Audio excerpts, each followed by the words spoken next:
Hey everyone, welcome back to Overjoy, our Advent short video series. If you need to access any of the past videos, there's a link in the video description to a playlist that will let you do that. If you're new, why not hit the subscribe button and turn on notifications so that you never miss a video. Okay, today we are continuing in Luke chapter 1. Meanwhile, people were waiting for Zechariah and wondered why he had stayed so long in the temple. When he came out, he could not speak to them. They realized he had seen a vision in the temple, for he kept making signs to them but remained unable to speak. When his time of service was completed, he returned home.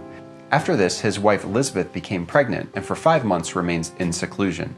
"The Lord has done this for me," she said. "In these days he has shown his favor and taken away my disgrace among the people." Many of us have been secluded for several months, having limited contact with even our closest friends. Meanwhile, in our seclusion, we've experienced physical, emotional, and spiritual changes. School semesters have come and gone. People have left old jobs and hopefully started new ones. Families have experienced marriages, births, retirements, and deaths. For some people, faith journeys have just started. Many people have experienced loneliness, anxiety, and depression. Emerging from seclusion can feel tricky, not only because of lingering pandemic worries, but also because we wonder how others will treat us. Zechariah was secluded from the worshipers while he was in the holy place making the incense offering. I wonder how Zechariah felt emerging from the temple following his angelic encounter. His seclusion had left him speechless, but what words could possibly do justice to his experience anyway?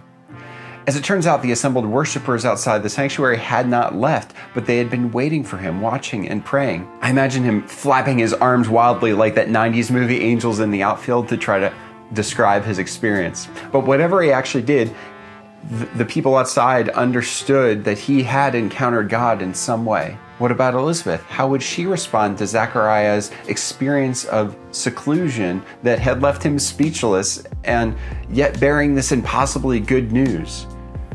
Admittedly, we don't know how Elizabeth responded at first. All we know is that she became pregnant and remained in seclusion for 5 months.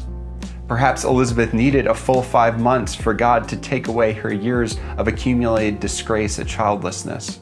Then again, maybe she wanted to wait for a baby bump to undeniably testify to the world about God's favor upon her. Whatever the case, seclusion can tempt us to feel ashamed and disgraced on the one hand, or it can be a holy time of encountering God and grasping God's favor upon us on the other hand. Which will it be for you? Those are my thoughts for today. I hope you'll take some time and look at these questions that are going to come up on the screen and maybe discuss them with the folks around you. See you tomorrow.